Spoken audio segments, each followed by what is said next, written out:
മാറ്റുമെന്നും പറഞ്ഞ് ഇന്ത്യക്കാരുടെ മുന്നിലേക്ക് ഠും എന്നും പറഞ്ഞുകൊണ്ട് നമ്മുടെ പ്രതിപക്ഷ നേതാവ് രാഹുൽ ഗാന്ധി കൊണ്ടുവന്നിട്ട ബോംബായിരുന്നു വോട്ട് ചോരി.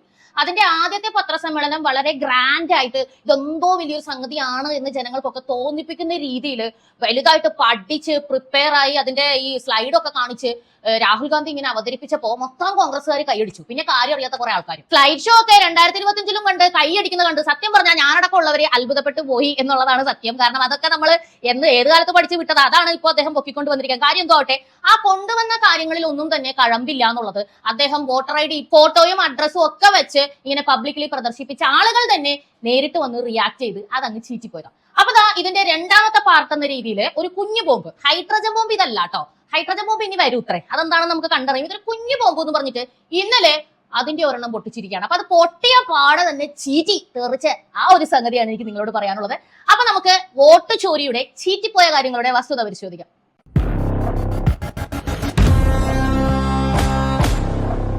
വിഷയത്തിലേക്ക് വരുന്നതിന് മുമ്പായി സംഭാവനകളുടെ കാര്യം ഒരിക്കൽ കൂടി ഓർമ്മിപ്പിക്കുകയാണ്. പബ്ലിക് ഒപ്പീനിയൻ ഇപ്പോൾ മുന്നോട്ട് പോകുന്നത് പ്രേക്ഷകരായ നിങ്ങൾ അയക്കുന്ന സംഭാവനകൾ കൊണ്ടാണ്. ഞാൻ പറയുന്ന കാര്യങ്ങൾ കേൾക്കാൻ ഇഷ്ടമില്ലാത്ത ഒരുപാട് ആളുകൾ, അല്ലെന്നുണ്ടെങ്കിൽ ഞാൻ പറയുന്ന ചില അപ്രിയ സത്യങ്ങൾ ആയതുകൊണ്ട് തന്നെ മറ്റാരും ഇത് കേൾക്കണ്ട എന്നൊക്കെ ഇന്റൻഷനുള്ള ആളുകൾ കൂട്ടത്തോടെ റിപ്പോർട്ട് അടിച്ച് എന്റെ ചാനലിന്റെ, അതായത് എന്റെ വീഡിയോസിന്റെ മൊത്തം റീച്ചും താഴേക്ക് കുറച്ച് വെച്ച ഒരു അവസ്ഥയിലാണ്. കുറച്ച് മാസങ്ങളായിട്ട് നമുക്ക് പേയ്മെന്റ് ഒന്നും യൂട്യൂബിൽ നിന്നും ഫേസ്ബുക്കിൽ നിന്നും കിട്ടാനില്ല. കാരണം മോണിറ്റൈസേഷൻ കിട്ടണമെങ്കിൽ റിപ്പോർട്ട് അടി വരാൻ പാടില്ല.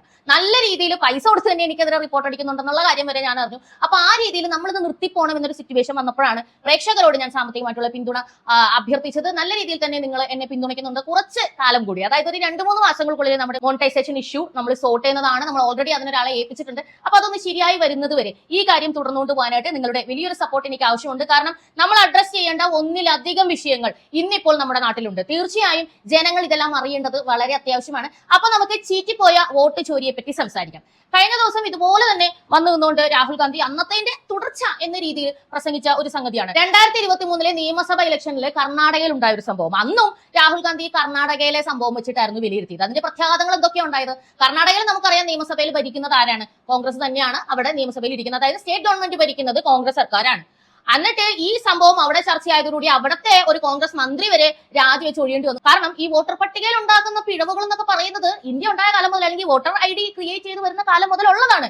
അതിനെ ഓരോ തെരഞ്ഞെടുപ്പ് വരുമ്പോഴും ചെക്ക് ചെയ്യുക, എഡിറ്റ് ചെയ്യുക, അപ്ഡേറ്റ് ചെയ്യുക എന്നുള്ളത് എല്ലാ പാർട്ടിക്കാരുടെയും PLOമാരുടെ ചുമതലയാണ്. അതൊന്നും ചെയ്യേണ്ട സമയത്ത് ചെയ്യാതെ ജയിച്ച അധികാരത്തിൽ കയറിയ ശേഷം ഇപ്പൊ അന്ന് എന്തിനാ ഇതൊക്കെ സംസാരിക്കുന്നത് എന്ന് ചോദിച്ചതിനാണ് അദ്ദേഹം രാജിവെച്ച് പോകേണ്ടി വന്നത്. അപ്പൊ സ്വന്തം പാളയത്തിൽ രാഹുൽ ഗാന്ധിക്ക് ഒരു കരു നഷ്ടം. അതാണ് ആദ്യത്തെ വോട്ട് ചോരിയിൽ ഉണ്ടായത്. രണ്ടാമത്തെ വോട്ട് ചോരി അതേ കർണാടകയിലാണ് അദ്ദേഹം പൊക്കിക്കൊണ്ടുവന്നിരിക്കുന്നത്. അലന്ത് എന്ന് പറയുന്ന മണ്ഡലത്തിൽ. അവിടെ ഇദ്ദേഹം പറയുന്നതനുസരിച്ച് ഏകദേശം 6018ഓളം പേരുടെ വോട്ടുകൾ 2023 നിയമസഭാ തെരഞ്ഞെടുപ്പിന് മുമ്പായിട്ട് BJP ഇടപെട്ട് നീക്കം ചെയ്തു എന്നാണ് ഇദ്ദേഹം പറയുന്നത്. എങ്ങനെയാണ് നീക്കം ചെയ്തത്? ജസ്റ്റ് ഒരു സോഫ്റ്റ്വെയർ യൂസ് ചെയ്തിട്ട് ഫോണിൽ മെസ്സേജ് അയച്ച് അല്ലെങ്കിൽ ഫോണിൽ വിളിച്ച് കോൾ ചെയ്തിട്ടോ ഒക്കെ അത് ചെയ്യാൻ പറ്റി എന്നുള്ള രീതിയിൽ ഇങ്ങനെ ഒരു പരിപാടി ഇവിടെ നടക്കുന്നുണ്ടെന്ന് ഇത് അദ്ദേഹം പ്രൂവ് ചെയ്യാൻ ശ്രമിക്കുന്ന ഒരു പോയിന്റ് വെച്ചിട്ടാണ്. ആ പോയിന്റ് എന്താന്ന് വെച്ചാൽ ഇലക്ഷൻ കമ്മീഷൻ മൊത്തം BJP-കാരാണ് എന്നാണ് പറയുന്നത്. ഇത് പറയുന്നതിന്റെ തൊട്ടടുത്ത നിമിഷം ഇദ്ദേഹം പറയുന്നത് ഇലക്ഷൻ കമ്മീഷനിൽ എന്റെ ആൾക്കാരുണ്ടെന്നാണ്. നിങ്ങൾ ആ വീഡിയോ ഒന്ന് കേട്ട് നോക്കിയാൽ इंटरेस्टिंग बात आई है जो मैं आपको बताना चाहता हूं कि इलेक्शन कमीशन के अंदर से हमें मदद मिलनी शुरू हो गई है. मैं साफ बोल देता हूं, अब इलेक्शन कमीशन के अंदर से इंफॉर्मेशन आ रही है, यह रुकेगा नहीं. പറയുന്ന കാര്യങ്ങൾക്ക് യാതൊരു വ്യക്തതയും ഇല്ലാത്തൊരു വ്യക്തിയാണ് ഇയാളെന്നുള്ളത് ഇയാളുടെ പ്രസംഗം സൂക്ഷിച്ചു കാണുന്ന എല്ലാ മനുഷ്യർക്കും മനസ്സിലാവും. ഇപ്പൊ അതിന്റെ ഒരു തെളിവും കൂടെ ഞാൻ എടുത്ത് കാണിച്ചേക്കുന്നത്. ഇദ്ദേഹം തന്നെ പറയുന്നു BJP-കാരാണ് മൊത്തം അതിനകത്തുനിന്ന്. എന്നിട്ട് ഇദ്ദേഹം തന്നെ പറയുന്നുണ്ട് എനിക്കും അവിടെ ആൾക്കാരുണ്ട്. അപ്പൊ കൂടുതൽ വിശേഷമൊന്നും പറയാൻ നിൽക്കണ്ട, എല്ലായിടത്തും ഓരോരോ പാർട്ടിക്കാർക്ക് ആൾക്കാരുണ്ടെന്നുള്ളത് എല്ലാവർക്കും അറിയാവുന്ന സംഗതിയാണ്. ഇനി അലന്തിലെ കാര്യം നോക്കാം. എന്താണ് യഥാർത്ഥത്തിൽ അവിടെ സംഭവിച്ചത്? ഇദ്ദേഹം പറയുന്നത് ഇത്രയധികം വോട്ടുകൾ ഇതിനകത്തുനിന്ന് നീക്കം ചെയ്യപ്പെട്ടു, അവരാരും ഇത് അറിഞ്ഞിട്ടില്ല, ഇത് അനധികൃതമായിട്ട് ചെയ്തതാണ്, ഇത് കോൺഗ്രസ് അനുകൂല വോട്ടുകളാണ്, BJP-ക്ക് ജയിച്ചു കയറാൻ വേണ്ടി കോൺഗ്രസ് അനുകൂല വോട്ടുകൾ ഇല്ലാതാക്കുന്നതിന്റെ ഭാഗമായിട്ട് ഹാക്ക് ചെയ്ത് അല്ലെങ്കിൽ ഒരു സോഫ്റ്റ്വെയർ യൂസ് ചെയ്ത് ഇത് അവർ ചെയ്യിപ്പിച്ചതാണ്. ഇതിന്റെ പേരിൽ ഒരു കേസ് വന്നില്ല, ഒരു ഇൻവെസ്റ്റിഗേഷൻ വന്നില്ല. അവസാനം പോലീസും CBI-ഒക്കെ സ്വന്തമായിട്ട് അങ്ങ് കേസ് എടുത്തത് കൊണ്ട് ഇതിപ്പോൾ അന്വേഷിക്കുന്നു എന്ന രീതിയിലാണ് അദ്ദേഹം പറഞ്ഞത്. എന്നാൽ അത് ശരിയല്ല എന്നതിന്റെ തെളിവുകളാണ് ഇപ്പോൾ പുറത്തു വരുന്നത്. ഇലക്ഷൻ കമ്മീഷൻ അടക്കം അലന്തിൽ എന്താണ് നടന്നതെന്നുള്ളതിന്റെ യഥാർത്ഥ ചിത്രം പുറത്തുവിട്ടിട്ടുണ്ട്. ഇദ്ദേഹം പറയുന്നത് പോലെ 6000 വോട്ടുകളൊന്നുമില്ല, 5994 വോട്ടുകൾ വോട്ടർ ഐഡിയിൽ നിന്നും മാറ്റണം അല്ലെങ്കിൽ പേര് വെട്ടണം എന്ന് പറഞ്ഞിട്ട് അപേക്ഷ വന്നതുപോലെ ഒരു സംഭവം നടന്നിരുന്നു. എന്താണ് അതിന്റെ യഥാർത്ഥ ചിത്രം? അലന്തിലെ ഈ സംഭവം നടക്കുന്ന സമയത്ത് അവിടുത്തെ BLO ഓഫീസർ ആയിരുന്ന ഒരു വ്യക്തിക്ക് ഇതുപോലെ ഒരു സംഭവം കിട്ടുകയാണ്. ഒരാളുടെ പേര് ഇതിനകത്തുനിന്ന് മാറ്റണം. ഇവര് നോക്കിയപ്പോൾ അത് ഇവരുടെ സ്വന്തം ബ്രദറാണ്. അവനെന്താണ് വോട്ട് ഇവിടെ ചെയ്താൽ കുഴപ്പം, അവന്റെ പേര് എന്തിനാ വോട്ടുന്നത് എന്നൊരു ഡൗട്ട് ഇവർക്ക് സ്വയമായിട്ടുണ്ടാവുകയും ഇവര് ബ്രദറിനെ വിളിച്ചിട്ട് നീ ഇങ്ങനെ അപേക്ഷ എന്തെങ്കിലും കൊടുത്തിട്ടുണ്ടോ വോട്ടർ ഐ ഡിയിൽ നിന്ന് നിന്റെ പേര് വെട്ടാനായിട്ട് എന്ന് ചോദിച്ചപ്പോൾ അങ്ങനെ ഒരു സംഭവം അദ്ദേഹം അറിഞ്ഞിട്ടില്ല എന്നൊരു കാര്യം ശ്രദ്ധയിൽപ്പെടുകയും അവിടെ നിന്ന് അലന്തിൽ ഇങ്ങനെ ഒരു സംഭവം വന്നിട്ടുണ്ടല്ലോ, ഇത് ജെനുവിൻ ആണോ, ഇങ്ങനെയുള്ള കാര്യങ്ങൾ ഉണ്ടോ എന്നതിനെ പറ്റി അന്വേഷിച്ചപ്പോൾ 5994 റിക്വസ്റ്റുകൾ ആരും അറിയാതെ, അതായത് ആരൊക്കെയാണോ വോട്ടേഴ്സ് അവരറിയാതെ ക്യാൻസൽ ചെയ്യാനായിട്ട് ഇതുപോലൊരു അപേക്ഷ വന്നു കിടപ്പുണ്ട്.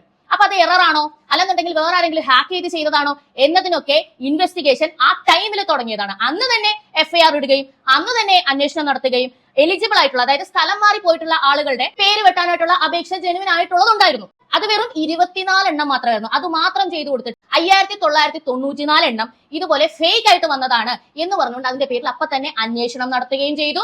ഈ പറയുന്ന 5994 പേരുടെ വോട്ടുകൾ അതുപോലെ തന്നെ നിലനിർത്തുകയും ചെയ്തു. ഇദ്ദേഹം പറഞ്ഞതുപോലെ അവരുടെ പേരുകൾ ഒന്നും വെട്ടിപ്പോയിട്ടില്ല. അവരൊക്കെ ഇപ്പോഴും വോട്ടേഴ്സ് ID അവരുടെ പേരുകൾ ഉണ്ട്, അവരൊക്കെ വോട്ട് ചെയ്തിട്ടുമുണ്ട്, ഇനി ചെയ്യുകയും ചെയ്യും. മനസ്സിലായോ?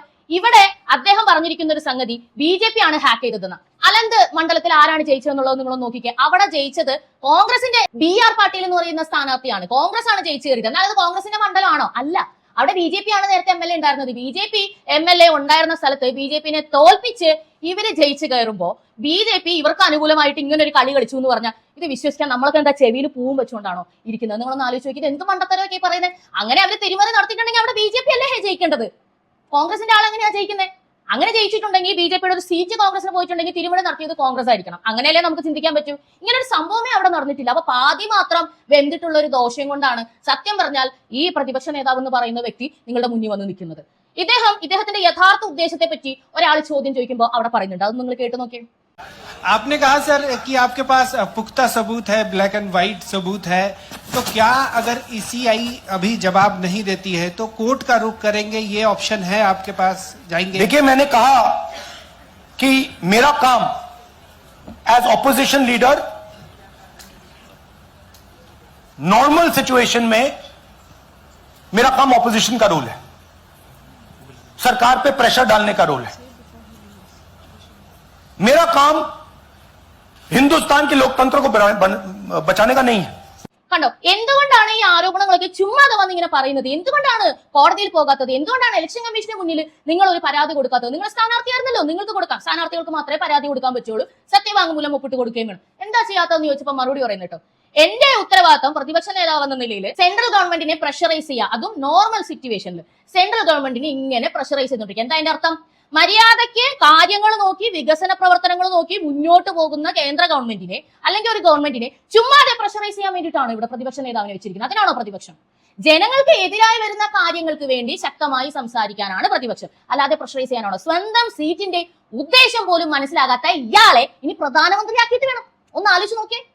ഇയാൾ പറയുന്നുണ്ട് ജനങ്ങളെ ഉദ്ധരിക്കുക അല്ലെങ്കിൽ ജനങ്ങളെ അവരുടെ ജീവിതത്തിന്റെ അഭിവൃദ്ധിയോ അല്ലെങ്കിൽ ജനാധിപത്യം ഒന്നും സംരക്ഷിക്കലല്ല എന്റെ പണി. പിന്നെ എന്താ ഇയാൾക്ക് വേണ്ടത്? ഇയാൾക്ക് വേണ്ടത് ഒറ്റ കാര്യമുള്ളൂ, കുടുംബപരമായിട്ട് നിലനിന്ന് പോന്നിരുന്ന ഒരു സിംഹാസനം ഉണ്ടല്ലോ, അത് തിരികെ കിട്ടണം. അതിനകത്ത് കയറി ഇങ്ങനെ ഇരിക്കണം. കാരണം പുള്ളിയുടെ ചന്തിയിൽ മാത്രം തഴമ്പില്ല. അൺപാർലമെന്ററി ആകാതിരിക്കാനാണ് ചന്തി എന്ന് പറഞ്ഞത്. അതെ, അവിടെ തഴമ്പില്ല. ബാക്കിയുള്ള പിതാക്കന്മാർക്കും ബാക്കിയുള്ള ആൾക്കാർക്കും മാത്രമേ ഉള്ളൂ. ആ രാജഭരണമാണ് ഇപ്പോഴും എന്ന് വിചാരിച്ചുകൊണ്ട് 10-15 വർഷമായി കാച്ചകെട്ടി നടക്കണില്ല. ഇന്ത്യക്കാർക്ക് വിവരം വെച്ചുപോയി. ഇയാൾക്ക് വോട്ട് കിട്ടണില്ല, ഇയാൾക്ക് ആ സിംഹാസനത്തിൽ കയറി എങ്ങനെയെങ്കിലും ഇരുന്നാൽ മതി.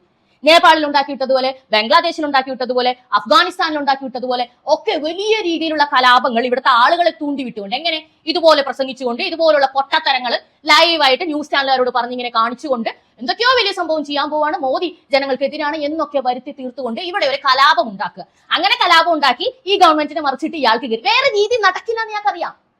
മര്യാദയ്ക്ക് ജനങ്ങളുടെ വോട്ട് മേടിച്ച് ഇനി കോൺഗ്രസിന് ഇന്ത്യയിൽ അധികാരത്തിൽ കയറാൻ കഴിയില്ല. ഇയാൾ മരണം വരെ ഭാവി പ്രധാനമന്ത്രി മാത്രമായിരിക്കും ഇയാൾക്ക് ഉറപ്പുണ്ട്. അതുകൊണ്ടാണ് ഈ നാടകം മുഴുവൻ കളിക്കുന്നത്. ജനങ്ങളെ നിങ്ങൾ മനസ്സിലാക്കുക, നിങ്ങൾ രാജഭരണത്തിന്റെ കീഴിലല്ല, ആരുടെയും അടിമയായിരിക്കേണ്ട ആവശ്യം നിങ്ങൾക്കില്ല. നിങ്ങൾ വോട്ട് ചെയ്ത് എലക്ട് ചെയ്ത് അധികാരത്തിലെത്തുന്ന MLA ആയാലും MP ആയാലും മന്ത്രി ആയാലും നിങ്ങൾക്ക് ചെയ്യേണ്ട കാര്യങ്ങൾ ചെയ്തു തന്നില്ലെങ്കിൽ അടുത്ത തവണ അവനെ വിജയിപ്പിക്കരുത്. അങ്ങനെ വിജയിപ്പിക്കാതിരിക്കുന്ന അത്രയും പവർ ജനങ്ങൾക്കുണ്ടെന്ന് അവരെ മനസ്സിലാക്കി കൊടുക്കേണ്ടത് നമ്മളാണ്.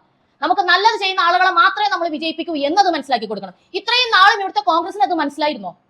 എന്തൊരു ആരാധന, എന്തിന് അനാവശ്യമായിട്ടുള്ള ഈ ആരാധന? നിങ്ങളൊന്ന് ആലോചിച്ച് നോക്കിയേ. രാജീവിന്റെ മകനാണ്, ഇന്ദിരാഗാന്ധിയുടെ മകനാണ്, ആയിക്കോട്ടെ, അതൊക്കെയാണ് എന്ന് കരുതി ഇന്ത്യ അടുത്ത് ഇനി തലയിൽ വെച്ച് കൊടുക്കണം. നിങ്ങൾ കണ്ടല്ലോ 75ാമത്തെ മോദിജിയുടെ പിറന്നാളിന് ഈ ലോകത്തുള്ള എല്ലാ വ്യക്തികളും അദ്ദേഹത്തെ പിറന്നാൾ ആശംസിക്കുന്നത്. ഈ രാഹുൽ ഗാന്ധിക്ക് വരെ മിണ്ടാതിരിക്കാൻ പറ്റില്ല എന്നുള്ളതാണ്. UAE-യുടെ രാജാവ് അദ്ദേഹം ആർക്കും അദ്ദേഹത്തിന്റെ ട്വിറ്ററിൽ നോക്കിക്കഴിഞ്ഞാൽ ഒരാൾക്കും ബർത്ത്ഡേ വിഷസ് പറഞ്ഞിട്ടില്ല, ഒരു പോസ്റ്റും അങ്ങനെ കണ്ടെത്താൻ കഴിയില്ല. എന്നാൽ നോക്കിയാൽ ആകെ കാണുന്ന ഒരു ബർത്ത്ഡേ വിഷ് മോദിക്കുള്ളത്, അത് 3 ലാംഗ്വേജിൽ, ഉറുദുവിൽ എഴുതിയിരിക്കുന്നു, ഹിന്ദിയിൽ എഴുതിയിരിക്കുന്നു, ഇംഗ്ലീഷിലും എഴുതിയിരിക്കുന്നു. ഇതൊന്നും പോരാണ്ട് ബുർജ് ഖലീഫയില് അദ്ദേഹം മോദിന്റെ 75 ബർത്ത്ഡേന്റെ ഇതും പ്രദർശിപ്പിച്ചിരിക്കുക. നിങ്ങളൊന്ന് ആലോചിച്ച് നോക്കുക, ഒരു ലീഡറിന്, ഇന്ത്യ പോലുള്ള രാജ്യത്തിന്റെ ലീഡറിന് വേൾഡ് വൈഡ് അപ്രീസിയേഷനും വേൾഡ് വൈഡ് അംഗീകാരവും ബഹുമാനവും ഒക്കെ കിട്ടുന്ന ആ സീറ്റിൽ ഇയാളെ കൊണ്ടുവരുത്തിയിട്ട് എന്ത് ചെയ്യണമെന്നാണ് നിങ്ങൾ പറയുന്നത്? നിങ്ങളൊന്ന് ആലോചിച്ച് നോക്കിക്കേ. പണ്ടൊക്കെ മൻമോഹൻ നടന്നതുപോലെ ഇങ്ങനെ നടക്കുന്ന ഒരാളാണോ നിങ്ങൾക്ക് വേണ്ടത്? ഇന്ത്യ എന്ന് പറയുന്ന രാജ്യത്തെ പറ്റി ആരെങ്കിലും അറിയുമായിരുന്നോ? ഇന്നിപ്പോ അതാണോ അവസ്ഥ? ഇന്നിപ്പം നേപ്പാളിലും ഓരോ സ്ഥലത്ത് ചോദിക്കുമ്പോൾ ആ പിള്ളേരെല്ലാം പറയുന്നത് മോദിയെ പോലെ ആകണമെന്നാണ്. അപ്പൊ ഈ വോട്ട് ചോരി എന്ന് പറയുന്ന സംഗതി പിന്നെയും പൊട്ടി. ഇനി എന്തോ ഒരു ഹൈഡ്രജൻ ബോംബ് കൊണ്ടുവരുന്നത് പറയും. എന്താകാനാ? എന്താ ചെയ്യാൻ പോകുന്നത്? ഇവരെ കൊണ്ട് ഇനി കൂടിയാൽ എന്താ ചെയ്യാൻ പോകുന്നത്? ഈ ജൻസി വിപ്ലവം ഒക്കെ ഇവിടെ നടക്കുമെന്ന് പേടിച്ചിരിക്കുന്ന ആൾക്കാരുണ്ട്. ഇവിടെ എന്തൊക്കെയോ സംഭവിക്കും, പുറത്തുള്ള ഗവൺമെന്റുകളെയൊക്കെ മറിച്ചിട്ടു, അതുപോലെ ഇവിടെയും എന്തൊക്കെയോ ഒരുങ്ങുന്നുണ്ടെന്നുള്ളത് ജനങ്ങൾക്ക് മനസ്സിലാവുന്നുണ്ട്. അത്രയും മനസ്സിലാക്കിയാൽ മതി. ഓപ്പോസിഷൻ പാർട്ടികൾ വെറുതെ ഇരിക്കുവല്ല, അവർ ഈ ഗവൺമെന്റിനെ മറിച്ചിടാൻ ഏറ്റവും തറവേലയാണ് കളിച്ചുകൊണ്ടിരിക്കുന്നത്. പക്ഷെ ഇവിടെ ഒന്നും നടക്കില്ല. ബാക്കി എല്ലാ സ്ഥലങ്ങളിലും NGOs വഴി പൈസ അയച്ചിട്ടാണ് അടിവേര് തോണ്ടിയിരിക്കുന്നത്. ഓരോ NGOs വഴി കോടിക്കണക്കിന് കാശ് ആദ്യം വരും. 10 വർഷം മുമ്പേ ഇവിടെ ആ പരിപാടി മോദിജി നിർത്തലാക്കിയിട്ടുണ്ട്. ഇവിടെ ഒരു NGO തുടങ്ങണമെന്നുണ്ടെങ്കിൽ SBI വഴി മാത്രമേ തുടങ്ങാൻ പറ്റൂ. അതിന്റെ ട്രാൻസ്ഫറിങ്, അതായത് $1 അതിനകത്ത് വരണമെന്നുണ്ടെങ്കിൽ കൃത്യമായിട്ടുള്ള കണക്ക് കാണിച്ചിരിക്കണം. ഇതൊക്കെ ഈ കളി കളിക്കുന്നൊക്കെ അങ്ങനെ 10 വർഷം മുമ്പേ അറിയാം. മനസ്സിലായോ? അതുകൊണ്ടാണ് അന്നേരം തന്നെ അതിനൊക്കെ പടച്ചു വെച്ചിരിക്കുന്നത്. ഇനി അതൊന്നും പോരെങ്കിൽ ഏത് ജൻസി ഇറങ്ങും പുറത്തും? നിങ്ങൾക്ക് ആർക്കെങ്കിലും ധൈര്യം ഉണ്ടോ? ഇന്ത്യൻ ആർമി ഇവിടെ ഉണ്ട്. അത് 3 തരത്തിലുള്ള ആർമി ഉണ്ട്. നിങ്ങൾക്ക് അറിയാമല്ലോ. ഏത് രീതിയിൽ നിങ്ങൾക്ക് ഇവിടെ പ്രൊട്ടസ്റ്റ് ചെയ്യാൻ പറ്റും ആവശ്യമില്ലാത്തൊരു കാര്യത്തിന് വേണ്ടി.